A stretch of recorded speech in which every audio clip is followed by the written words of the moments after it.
45 secondes.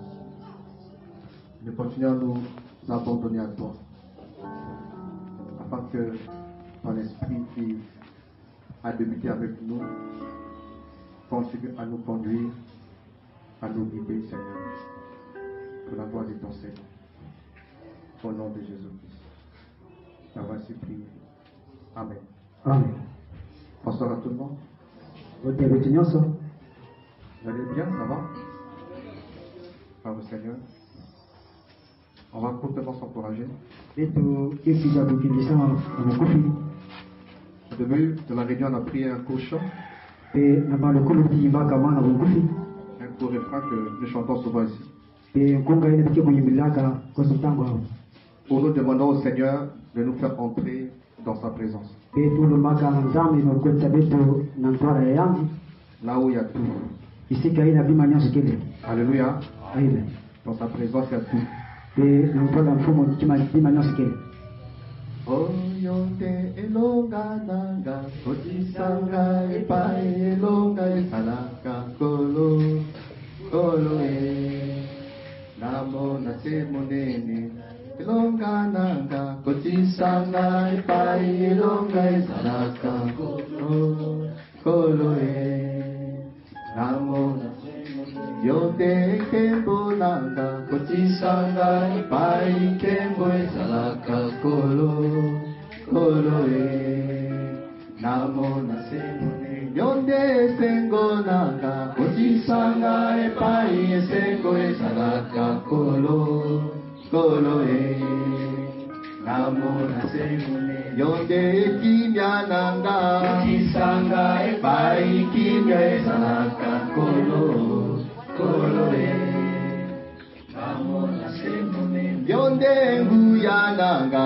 kotisanga epai nguya esalaka kolo kolo namona semone yonde lobiko nanga, kotisanga epai lobiko esalaka kolo kolo namona semone yonde bolingo nanga, kotisanga epai bolingo esalaka kolo kolo namona semone yonde bosantu nanga, kotisanga epai bosantu esalaka kolo kolo namona semone yonde nyonso nanga, kotisanga epai nyonso esalaka kolo kolo namona semone nayo. Exode 33 verset 7. Exode 33, on va lire quelques passages et on va se laisser conduire. Exode 33, verset 7, nous lisons ceci. Moïse prit la tente et la dressa pour lui hors du camp, à quelque distance. Il l'appela tente de la rencontre. Et quiconque voulait consulter l'Éternel sortait vers la tente de la rencontre qui était hors du camp. Lorsque Moïse sortait vers la tente, tout le peuple s'élevait, chacun se tenait à l'entrée de sa tente et suivait des yeux Moïse jusqu'à ce qu'il soit entré dans la tente. Lorsque Moïse entrait dans la tente, la colonne de nuée descendait et s'arrêtait à l'entrée de la tente. Et l'Éternel parlait avec Moïse. Tout le peuple voyait la colonne de nuée s'arrêter à l'entrée de la tente. Alors tout le peuple s'élevait et se prosternait chacun à l'entrée de la tente. Exode 34, verset 27 d'abord. L'Éternel dit à Moïse, écris ces paroles. C'est ça, non? Voilà. Ouais, ça. On va parler du verset 28. Moïse fut donc là avec l'Éternel 40 jours et 40 nuits. Il ne mangea pas de pain et ne but pas d'eau. L'Éternel écrivit sur les tables des paroles de l'Alliance et 10 paroles. Verset 34. Quand Moïse entrait devant l'Éternel pour lui parler, et jusqu'à ce qu'il sorte, il écartait le voile. Et quand il sortait, il disait aux Israélites ce qui lui avait été commandé. Voilà. Alors, prenons aussi 1 roi 17, 1 Roi 17.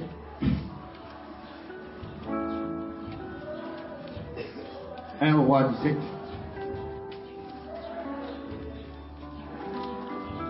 Ici on nous parle de prophète Élie. Je lis la parole, verset 1. Élie, l'Égyptite, l'un des habitants de Galate, dit à Akab: L'Éternel est vivant, le Dieu d'Israël, devant qui je me tiens. Il n'y aura ces années ni rosée ni pluie, sinon à ma parole. La parole éternelle lui fut adressée en ces mots: Pars d'ici, dirige-toi vers l'est et cache-toi près du torrent de Kérit qui est en face du Jourdain. Tu boiras de l'eau du torrent et j'ai ordonné au corbeau de te nourrir. Amen. Prenons aussi Jean 16. Avant Jean 16, Matthieu 6 d'abord, c'est mieux. Matthieu 6. Matthieu 6. Verset 6. Que vous connaissez, il est écrit: Mais toi, quand tu pries, entre dans ta chambre, ferme ta porte et prie ton Père qui est dans le lieu secret. Et ton Père qui voit dans le secret te le rendra. Enfin, Jean 16. Jean 16, verset 28. Jean 16, 28, il est écrit: Je suis sorti du Père et je suis venu dans le monde. Maintenant, je quitte le monde et je vais vers le Père. Ses disciples dirent: Voici que maintenant tu parles ouvertement et que tu ne dis rien en parabole. Maintenant, nous savons que tu sais toutes choses et que tu n'as pas besoin que personne t'interroge. C'est pourquoi nous croyons que tu es sorti de Dieu. Amen. Alors, ce matin, nous voulons nous encourager sur l'une des espérances de la marche chrétienne qui nous amène à entrer et à sortir. Le thème de ce partage, c'est entrer et sortir. Alléluia. Amen. Et on a lu l'histoire de Moïse. Savoir tout ce que le Seigneur avait demandé à Moïse de faire, à savoir construire le tabernacle. Il devait bâtir la maison là où le peuple venait rencontrer le Seigneur. On appelle le tabernacle la maison d'or. Et on a vu comment que Moïse va dresser une tente avant qu'il ne construise le tabernacle. Il va dresser une tente qui était un lieu de rencontre entre lui et le Seigneur, et entre le Seigneur et son peuple. Et le peuple pouvait voir Moïse entrer et sortir. Et de temps à autre, il pouvait entrer de la présence de Dieu, de la présence du Père, et là il passait un temps d'intimité et de communion. Et après il sortait pour partager au peuple ce qu'il avait reçu. Alléluia. Entrer et sortir. Entrer de la présence d'Adonai, entrer de la présence du Seigneur, entrer de la communion et sortir. Alléluia. C'est le résumé de la vie chrétienne qui nous invite à entrer et sortir. Le Seigneur a dit que je me tiens à la porte. Si quelqu'un entend ma voix, ouvre la porte, j'entrerai chez lui et je souperai avec lui. Nous sommes appelés à aimer la présence du Seigneur et à demeurer dans sa présence, car c'est dans cette présence que nous avons tout ce qui est nécessaire, tout ce qui est vital. Nous l'avons dans sa présence. Mais il arrive que nous puissions négliger cette présence. Que nous puissions négliger cette intimité, cette communion avec le Seigneur. Que nous sommes appelés à entretenir et à cultiver. La base de la vie chrétienne. La base de la marche chrétienne.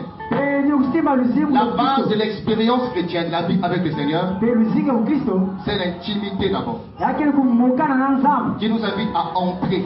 Et quand nous entrons, mes amis, c'est pour avoir un temps de qualité avec lui. Quand nous entrons, c'est pour dialoguer avec le Seigneur. Quand nous entrons, c'est pour écouter le Seigneur. Quand nous entrons, c'est pour le contempler. Quand nous entrons, c'est pour être enseigné de lui. Quand nous entrons, c'est pour écouter son cœur. Parce qu'il a beaucoup à nous dire. Il a beaucoup à nous partager. Il a des trésors à nous faire part. Il y a tellement de richesses dans sa présence. Comme l'avons chanté. Un beau chant qui nous encourage à l'intimité, à entrer toutefois, mes amis, dans sa présence. Et quand on regarde le tabernacle, qui par symbole nous parle aussi de Jésus-Christ. Le tabernacle est une représentation de Christ. Est une image de Christ. Et cette maison était divisée en 3 parties. Il y avait le parvis là où tout le monde pouvait venir. Il y avait le lieu saint où entraient les lévites et les sacrificateurs. Et il y avait le lieu très saint où entrait le grand prêtre une fois par an. Et cette maison, c'est l'image de Christ. Qui avait été dressée dans les désert. Pour que le peuple puisse avoir part avec le Seigneur. En venant dans cette maison glorieuse. Et cette tabernacle avait une porte large. Une porte de plus de 10 mètres. Elle était assez vaste pour que tout le monde puisse entrer. Alléluia. Il n'y a pas de sélection. La porte était large pour que tout le peuple puisse avoir accès. Et le peuple y venait. Tous les 12 tribus venaient pour avoir une communion, une relation avec le Seigneur. Et quand ils arrivaient dans le parvis, il y avait ce qu'on appelle l'autel des reins. L'autel des reins où on brûlait les sacrifices. Tu as péché, tu es malade, tu veux adorer le Seigneur, tu amènes un animal. Cet animal est immolé. Et on les déposait devant l'autel des reins. Alléluia. Où tous les animaux étaient brûlés, sacrifiés. Donc quand les gens entraient, le premier objet qui les impressionnait, c'était l'autel des reins, qui représente la croix, là où le Seigneur a été crucifié. Alléluia. C'est la première chose, la première expérience que tout Israël avait avec le tabernacle, c'est l'autel des reins. L'idéal du Seigneur, c'est que tout le monde arrive dans le présent. Mais on ne pouvait pas aller droit dans le présent sans passer par les étapes. Parmi lesquelles il faut d'abord s'approcher de l'autel des reins. Comme je l'ai dit, est une représentation de la croix. Ça nous parle de notre Seigneur qui a été crucifié. La croix qui est la seule condition pour être de nouveau. La croix qui est la seule condition pour être sauvé. Quand on entre, frère, Premièrement, d'abord pour être sauvé. Alléluia. Le salut est primordial et indispensable. Parce que tu peux entrer, mais si tu n'as pas fait l'expérience sur l'autel des reins, tu vas taper à côté. Après l'autel des reins, il y avait ce qu'on appelle la cuve de reins, où l'on devait se laver. Une cuve qui était faite avec les miroirs des femmes. Avec les miroirs des femmes, les miroirs. Et dans cette cuve, il y avait de l'eau. Permettait à ce que les gens puissent se laver. Et les miroirs étaient là pour révéler aux gens leurs péchés. La cuve de reins, c'est l'image de la vie de sainteté. Quand on est sauvé, quand on est passé par l'autel des reins, commence la vie de sanctification. Il faut se nettoyer. Alléluia. Alléluia. Amen. Il faut se nettoyer. Chaque jour, on doit avoir accès à la cuve des reins pour se purifier, pour se laver, nettoyer son cœur, son âme, au travers de la vie de repentance. Après, ils arrivent dans le lieu saint. Là où il y avait la table de proposition, la table où il y avait les pains que les ouvriers devaient manger, qui représente la communion. La communion avec le Seigneur. Il y avait aussi l'autel de parfum qui représente les prières des saints. Alléluia. L'autel des reins nous parle de la foi, de la nouvelle naissance, de la conversion. La cuve des reins nous parle, la cuve nous parle de la sanctification, la séparation avec le péché. Et la table de proposition nous parle de la communion qu'on doit entretenir avec le Seigneur, manger avec lui. Et l'autel de parfum, c'est la vie de prière, la vie d'adoration, la vie de louange qu'on doit aussi entretenir et enrichir. Et il y a aussi le chandelier, image du Saint-Esprit. Alléluia. Donc on doit être rempli. Donc on doit être rempli. Et quand on traversait le lieu saint, on pouvait entrer dans le lieu très saint.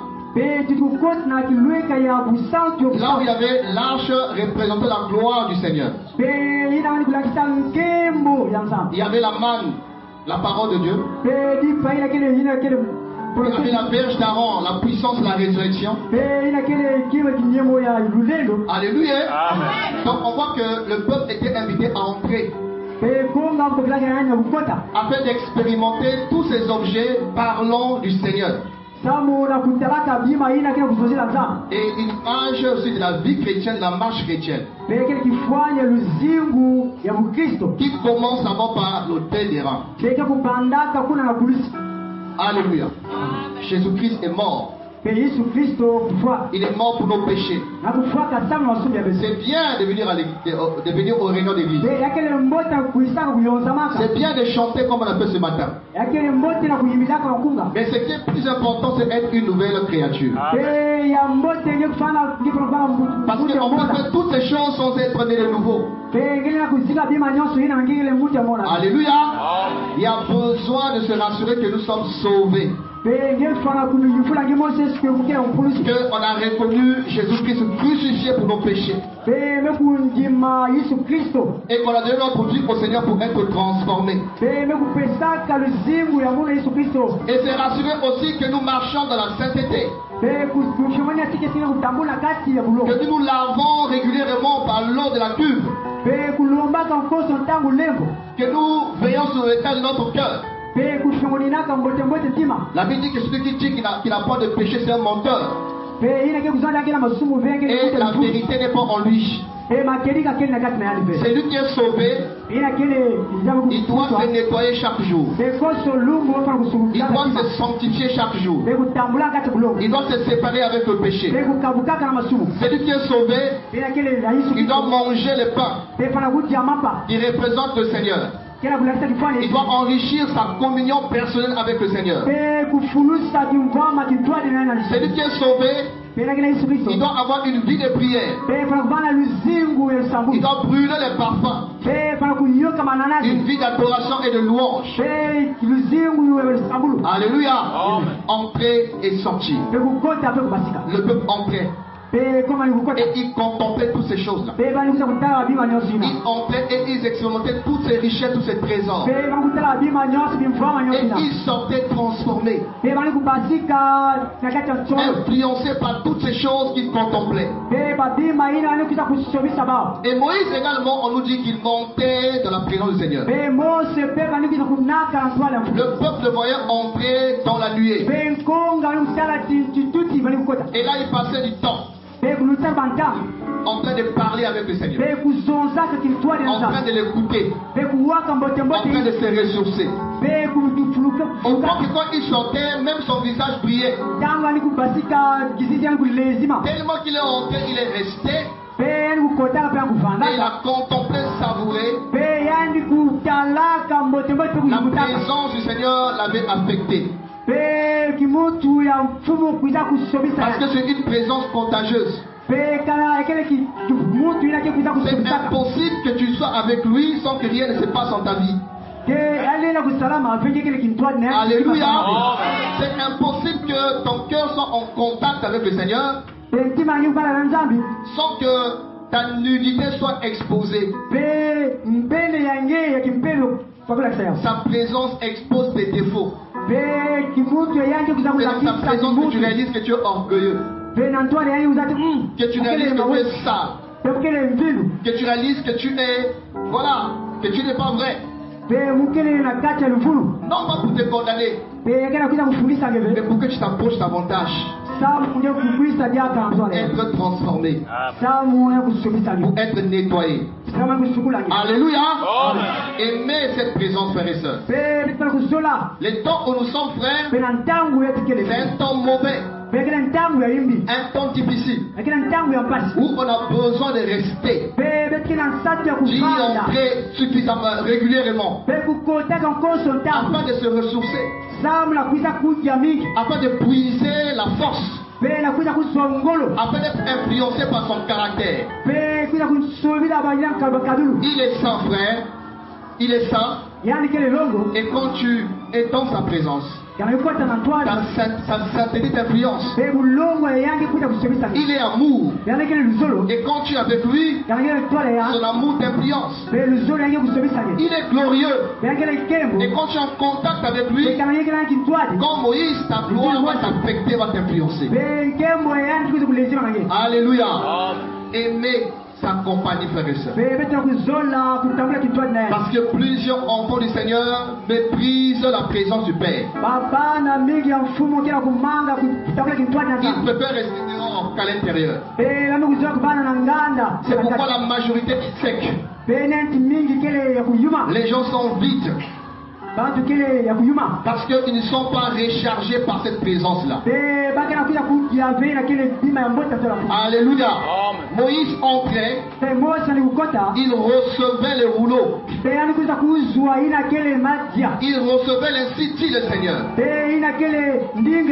Il recevait le message du temps, la parole du faux. Et quand il sortait, frère, il avait la part appropriée pour le peuple. Il avait la pensée appropriée pour son temps. Il avait un message prophétique, mes amis, à libérer. Cette nation a besoin des hommes et des femmes qui entrent, frère, pour recevoir les rouleaux. Qui entrent, frère, pour écouter le Seigneur parler. Alléluia. Parce que le Seigneur a beaucoup à dire. Il a beaucoup à partager, frère. Il a beaucoup à communiquer. Il a plein d'enseignements Dans son cœur, il y a plein d'enseignements qu'on ne peut bénéficier qu'en entrant. Alléluia. Il y a tellement de richesses, frère. Il y a tellement de trésors, frère, qu'on ne peut s'approprier qu'en entrant. Si tu n'entres pas, tu vas t'appauvrir. Si tu n'entres pas, tu vas sécher.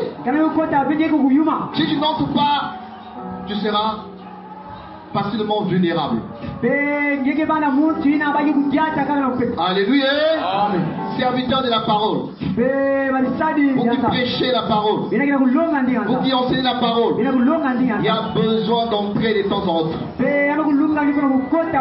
On entre pour recevoir. On entre pour écouter. On entre pour être rechargé. On entre pour être enflammé. On entre pour être embrasé par le Seigneur. Moïse est entré et il était allumé. Alléluia. Moïse est entré et il était embrasé, frère. Et quand tu sors, mon frère, c'est pour communiquer le feu. Quand tu sors, ma soeur, mon frère, c'est pour communiquer la vie. Quand tu sors, pour communiquer ce que tu as reçu dans l'intimité, frère. Au temps d'Élie, il y avait l'apostasie dans tout Israël. Et une femme qu'on appelle Jézabel va s'engager dans la chasse des prophètes de Yahweh. Et elle va tuer plusieurs prophètes. Elle va tuer plusieurs prophètes. Et le pays était dans le péché. L'idolâtrie régnait dans le pays. L'apostasie régnait dans le pays.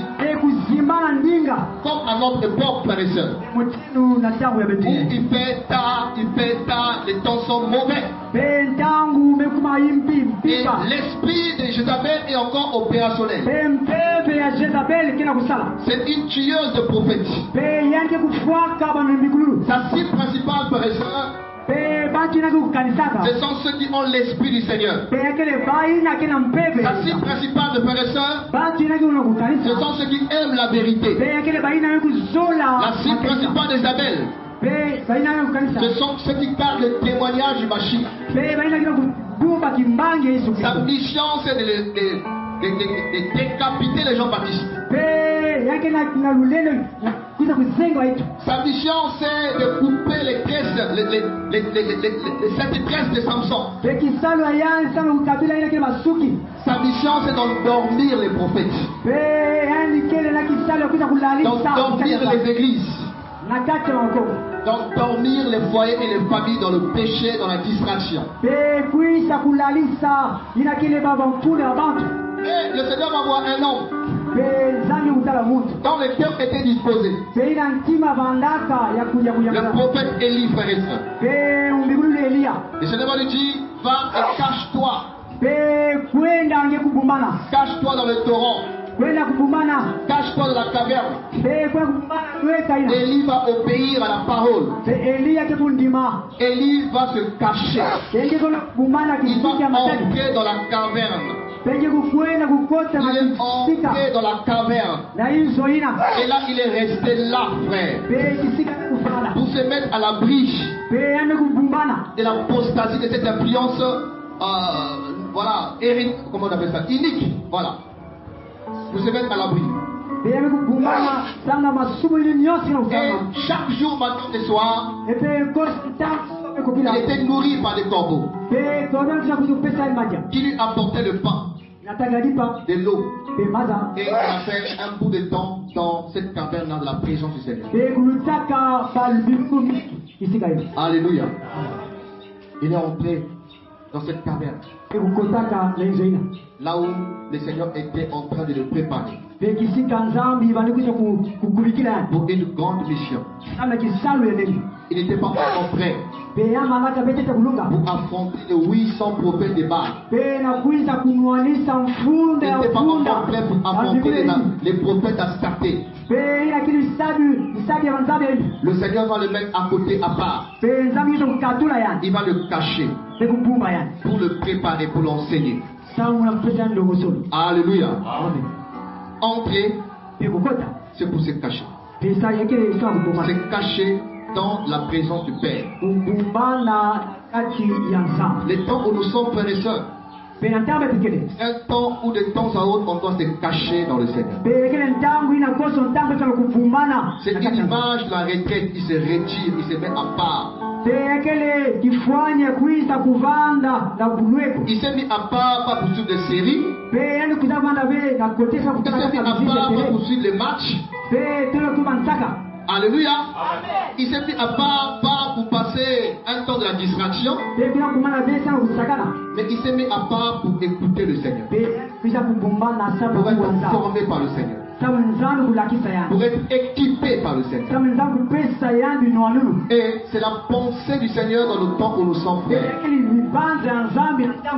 Les temps sont difficiles. On a besoin de force. Les temps sont mauvais. Il y a besoin du Seigneur. Je te dis que tu as besoin du Seigneur.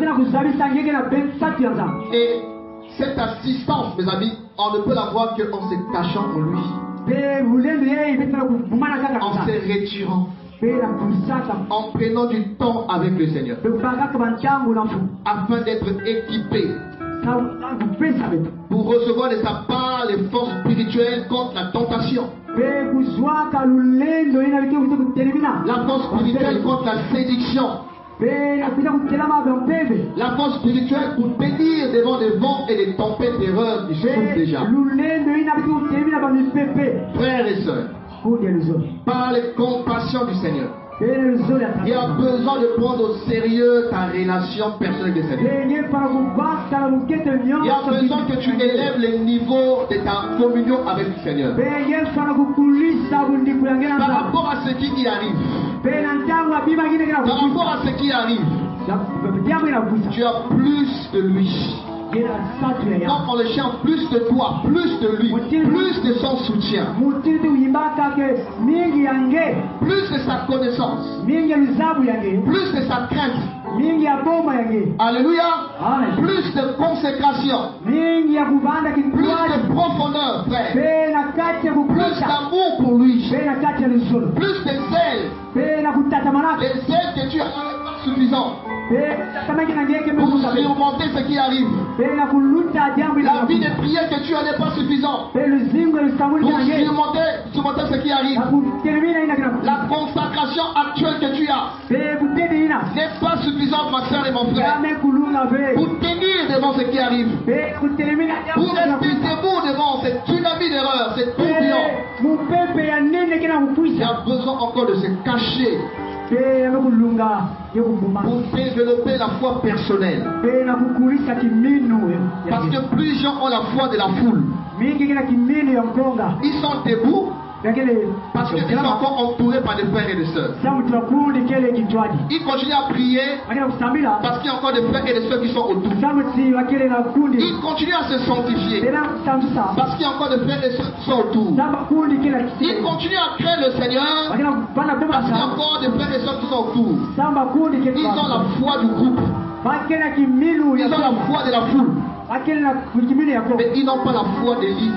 Qui se cache seul, qui se retire seul. Si on le prend seul, on l'amène quelque part. Il n'y a pas d'église, il n'y a pas de frères et sœurs, il n'y a pas de prédicateurs. Et ils sont capables de rester debout, de continuer à craindre le Seigneur seul. Alléluia. C'est ce que tu dois développer, mon ami. Approfondir une relation vivante, profonde avec Jésus-Christ.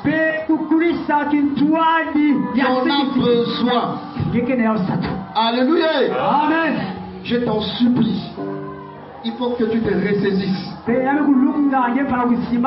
faut que tu te ressaisisses. Pour cesser d'être une bourrette. Une bourrette qu'on pousse toujours. Il faut prier. Il faut se sanctifier. Il faut jeûner. Il faut évangéliser. Il faut méditer. Il y a des gens qui sont encore à ce niveau-là.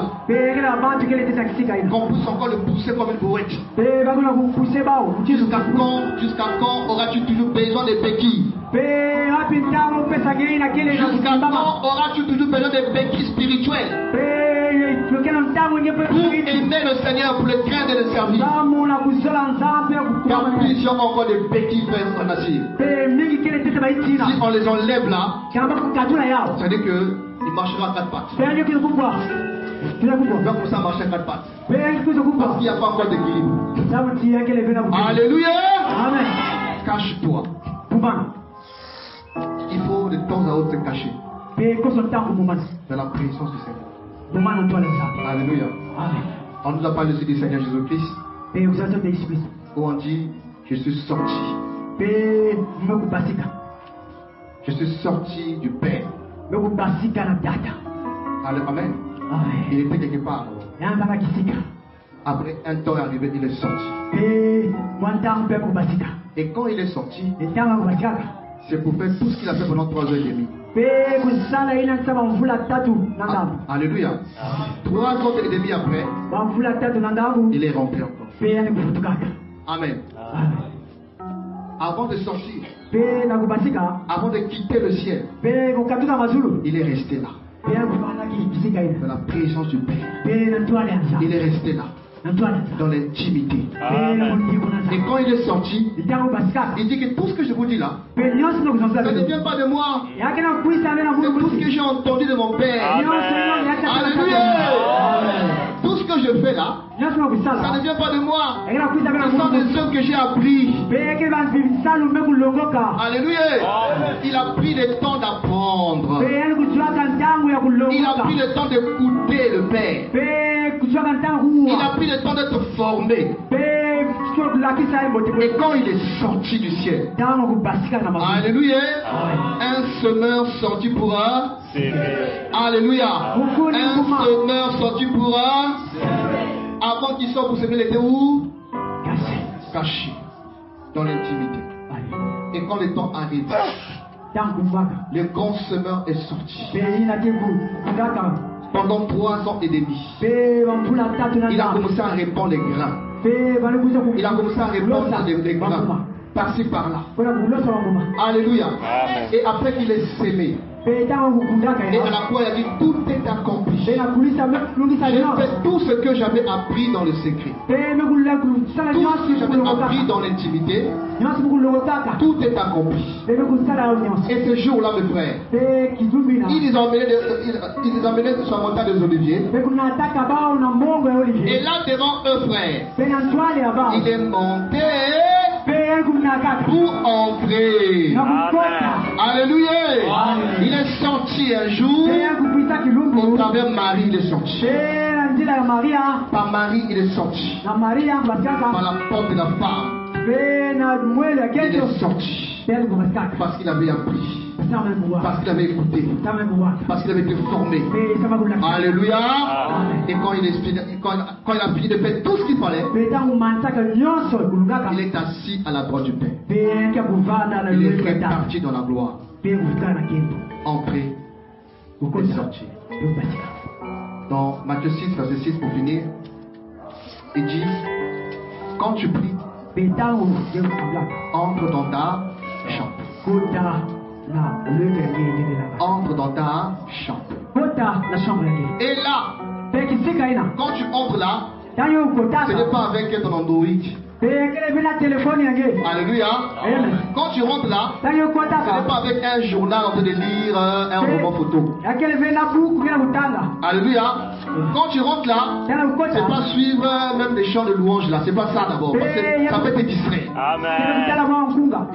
Alléluia. Amen. Quand tu rentres là, tu éteins les téléphones. Quand tu rentres, tu éteins la télévision. Quand tu rentres, tu fais à côté tout ce qui peut te distraire. Il dit même tu fermes la porte à clé. Alléluia. Tu fermes la porte. Après si quelqu'un dit tu nous parles. Quelqu'un qui ouvre là, la porte est fermée. Pas moyen de te distraire. Pas moyen de te divertir. Et là, quand tu rentres là, tu contemples. Quand tu rentres là, tu manges. Quand tu rentres là, tu écoutes. Quand tu rentres là, tu poses des questions. Quand tu rentres là, tu pleures. Alléluia. Quand tu rentres là, tu cries. Quand tu rentres là, tu t'agonises. Tu t'agonises. Tu pleures. Tu cherches sa présence. Quand tu rentres avec un cœur affamé. Quand tu rentres, tu le manges. Alléluia. Quand tu rentres, un cœur assoiffé. Et quand tu rentres dedans là, tu bois.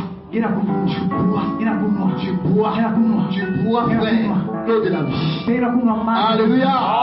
Quand tu rentres, laisse-toi tailler. Laisse-toi façonner. Laisse-toi modeler. Laisse-toi modeler. Quand tu rentres là, sois un enfant.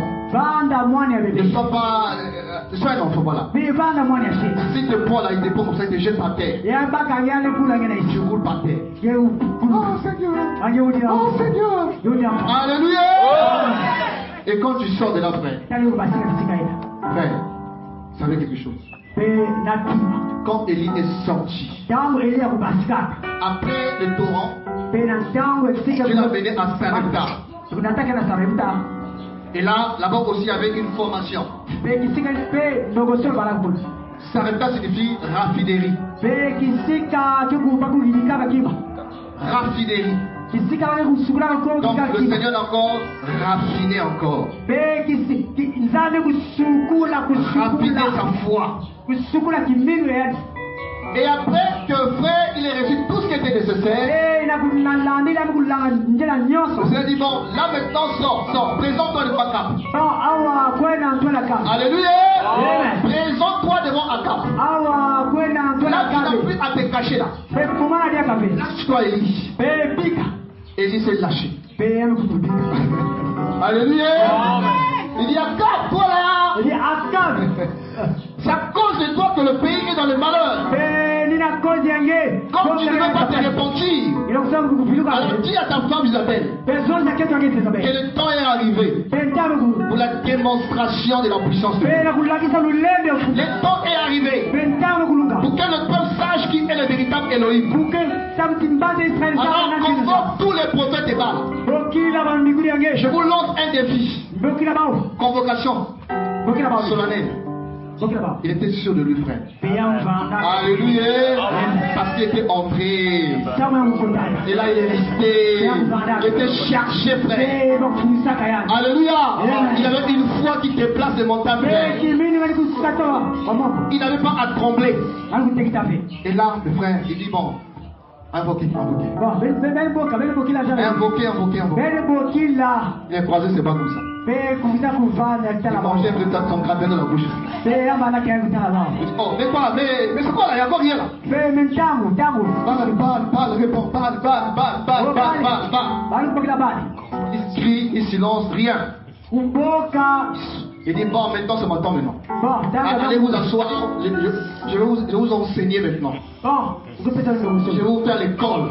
Alléluia. Et là il a prié le Seigneur, le feu est tombé du ciel. Frère, cette nation a besoin des hommes qui se cachent. Parce que le pays a été entraîné dans une profondeur d'obscurité terrible, frère. Le Congo, il n'a que la main du Seigneur qui peut intervenir. Les gens ont fait des alliances terribles avec le diable dans ce pays. Et si le Seigneur n'intervient pas,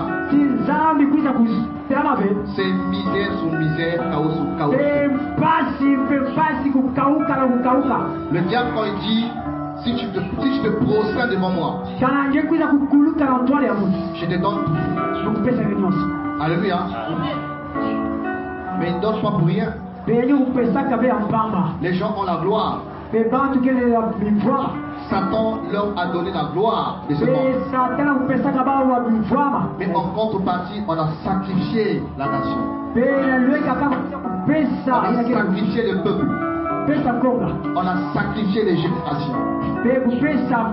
Alléluia. D'où la nécessité de l'esprit d'Élie. L'esprit d'Élie sur l'église. L'esprit d'Élie dans le corps de Christ est indispensable dans ce temps où nous sommes pour ramener les cœurs égarés du peuple vers le Seigneur. C'est pourquoi il y a besoin d'église de se cacher. Il y a besoin d'église d'entrer et prendre du temps pour la prière. Comme ce que les sous nous a dit jeudi ici. Que la vie de prière comment on a dit ça? Les niveaux de la prière dans lesquels nous sommes n'est pas suffisant. Le Seigneur nous invite à payer le prix. Il nous appelle à payer le prix pour l'accomplissement de tout ce qu'il a dit et aussi pour la visitation de cette nation. Il y a un reste fidèle. Élie pensait être le seul qui était resté. Il dit: Seigneur, j'ai déployé mon zèle pour toi, Seigneur. Je suis resté seul. Qui te craint, qui prie, qui ne sait pas mélanger dans le péché. Je dis: non, Élie, non. Je me suis réservé 7000 prophètes qui n'ont pas fléchi devant Baal. Je m'avais caché de prophètes. Donc ils prenaient soin de les secrets. Et dans tous les temps d'apostasie, il y a toujours un reste fidèle. Il y a toujours un poignet des hommes et des femmes que le Seigneur préserve. Qu'il forme, qu'il enseigne, qu'il remplit. Afin que par eux la délivrance soit le partage du peuple. La prière est que tu sois parti de ce reste fidèle. Ce reste fidèle qui ne fléchit pas. Qui ne fléchit pas devant le péché. Qui ne fléchit pas devant, mes amis, l'apostasie. Avant-hier, je fais un bilan de mon ministère. Mais j'étais découragé. Parce que quand on parle du ministère, on voit les armes. Alléluia. C'est pas les bâtiments, c'est pas les micros, tout ça. Mais on voit l'impact de ton appel sur la vie des gens. Et mon cœur était chagriné de voir beaucoup des enfants en qui on a investi. Beaucoup se sont retirés du Seigneur. Beaucoup ont eu de gros problèmes de marche. Ils sont tombés dans les péchés terribles. Et j'avais mal au cœur du Seigneur. Finalement, pourquoi ça? Parce qu'il y a plus de cas qui découragent qui encouragent. Et avant-hier, il y a un frère qui était avec nous, qui était avec nous à Matende, je pense, à l'époque. Beaucoup le connaissent, Métro, le frère Métro. Tu le connais, frère Métro. Voilà. Alors il est ici en séjour, il est venu me voir au centre public. Et j'ai passé un temps avec ce frère. Et c'est là que j'ai compris que le Seigneur l'avait envoyé vers moi pour m'encourager. Quand il m'a parlé de sa marche. Parce qu'ils sont partis pendant l'événement de Madame Kolo, non, je pense. Voilà, Madame Kolo, il est réparti à Kinshasa, tout ça. Mais j'étais encouragé par ce que le Seigneur fait par ce garçon. Je dis: frère, je n'ai pas abandonné. Avant que je parte, je ne connaissais pas de femmes. Et jusqu'ici, je n'ai touché aucune femme. Je me préserve du péché. Je me sanctifie. Alléluia. Je dis: waouh, Seigneur. Merci, Seigneur. Parce qu'on n'a pas semé en vain. Et ça m'a encouragé encore à travailler. Alléluia. Le reste fidèle. Qui n'abandonne pas. Qui ne font pas comme tout le monde. Parce que tout le monde fait ça. Moi aussi, je fais ça. Frère, il y a des moments où c'est-à-dire que je suis exposé à la tentation. Des pensées de publicité. Ou dans mes pensées, parfois je cédais. Je dis, mon Seigneur, aujourd'hui je vais draguer une fille. Il dit que dès que je pense à ça, les Seigneurs commencent à me flageller l'intérieur. Je deviens malade, je dis que je pleure, je roule par terre. Alors que je n'ai même pas fait ça. J'ai dit waouh. Alléluia. Waouh. Il dit, mais Seigneur, pourquoi seulement moi? Un tel aussi, un tel fait ça. Telle sœur est dans telle chose. Tel prédicateur dans telle chose. Pourquoi quand je hausse le monde, tu me frappes comme ça? J'ai dit, frère, tu n'es pas tout le monde. Alléluia. Voilà les témoignages qui montrent que tu es un fils de Dieu.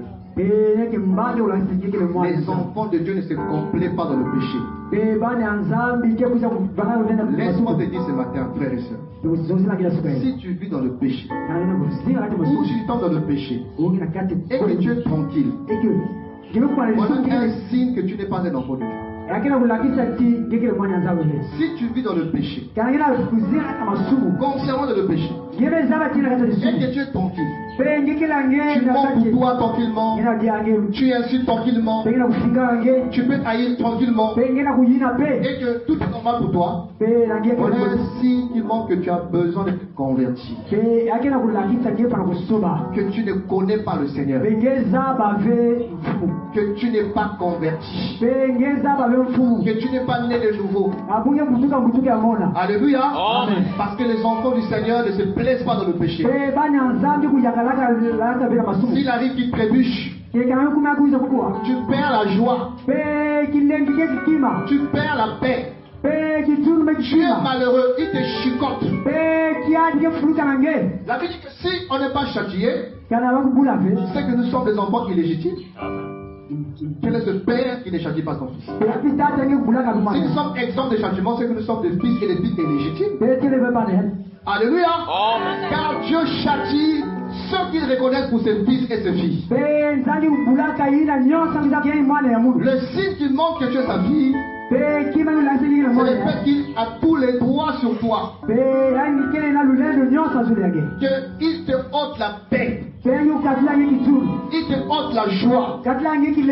Alléluia. Amen. Il te chicote. Parce que tu es son fils. Parce que tu es sa fille. Seigneur, pourquoi seulement moi? Mais le peuple était aussi, il mort. Personne. Ah, il est là aussi. Va au Seigneur. Va métro. Je parle même de toi ici là. Gloire au Seigneur. Pourquoi seulement moi? Tout le monde fait ça. Mais moi quand je fais ça, je suis malheureux. Parce que tu n'es pas tout le monde chez nous. Parce que tout le monde ma soeur. Même si tout le monde pêche, vit dans le péché, c'est pas notre vie à nous. Alors si jusqu'à ce matin là, la vie du péché ne te dérange pas, convertis-toi. Donc ta vie à Jésus. Pour que tu naisses de nouveau. Alléluia. Élie a, par son intervention, il a ramené les cœurs du peuple vers le Seigneur. Et tout le monde a reconnu que c'est Adonai qui était le véritable Dieu. Prions pour le réveil. C'est bien. Prions pour la gloire. Tout ça c'est bien. Il faut se cacher. Il faut se retirer. Il faut se mettre à part. Entrer dans la chambre. La chambre de ton esprit. Et là, tu passes du temps avec le Seigneur. Le Seigneur a beaucoup à dire. Il a beaucoup à enseigner. Il a beaucoup à communiquer. Si les cœurs sont disposés, à tout moment il t'enseigne. À tout moment. Moi-même dans le sommeil, il t'enseigne. Pendant que je mange, il m'enseigne. Pendant que je fais ça, il m'enseigne. Il n'est pas dérangé même pas par la nudité. Il n'est pas dit, oh, mais Seigneur, je vais là, comment tu me parles comme ça? Il va te parler. Alléluia. Il va te parler. Amen. Voilà un peu la pensée que j'aimerais ce matin partager à l'église. Entrer et sortir, il fait partie de la base de la vie chrétienne. Tu es prédicateur, tu dois entrer, écouter et sortir pour communiquer. Tu as un ministère, ce ministère doit être entretenu par l'entrée. L'intimité, la communion. De façon que tu exerces un ministère puissant, influent et voilà, productif. Il faut se renouveler dans ta présence, se renouveler. Ta présence nous renouvelle. Tu as des grâces des dons qui ne se manifestent plus. La raison est simple. Tu n'entres pas. Tu n'entres plus. Le bâton d'Aaron, on a fait entrer dans la présence de Dieu. Ces bâtons a fleuri. Alléluia. Ça a fleuri. Et mais s'accompagne. Aimons sa présence. Et cachons-nous de plus en plus en lui. Parce que Jézabel veut ta tête. Jézabel veut ta tête. Jézabel veut t'endormir. Delilah veut couper tes tresses. Alors il faut rester pour être dans la sécurité et la protection du Seigneur. Alléluia. On était bénis. Est-ce qu'on peut prier? On peut se laisser prier le Seigneur.